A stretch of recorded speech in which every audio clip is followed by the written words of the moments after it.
It's always an ethical conundrum, right? Whether to publish these names or not. I was reading recently about Latvia and the fact that there were some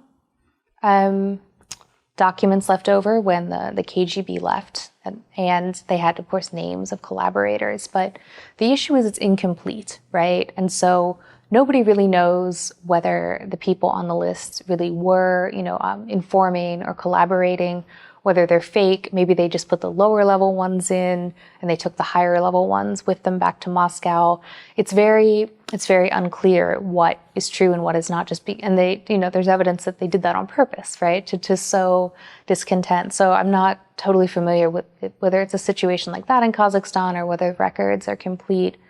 But it is tough because as a researcher, and I think like my personal opinion relating to my personal life or in general is that information wants to be free, but it depends if what's going to happen with this information. Is it more that people really want to have this dialogue about moving forward and taking accountability and mending rifts that may exist?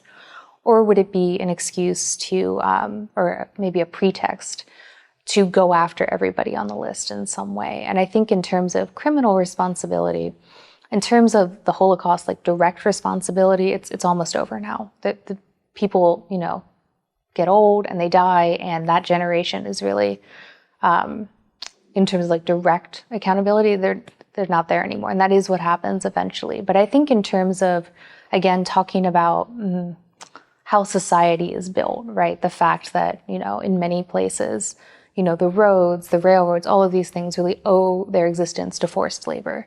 Why certain things are the way they are now is because a lot of people were disenfranchised and forced to do things and maybe deported and died. So I think if it's in terms of maybe not pointing the finger at individuals so much, but trying to get to terms with the legacy of the life we live now. And it's not just, of course, the former Soviet Union. I spoke a little bit about the legacy of slavery in America, and we really have this problem too. It was built on the backs of people who really didn't have a choice. And how do we move forward? How do we heal from that? Although I do support, I guess you could say, criminal prosecution of people who were really directly involved in perpetrating crimes.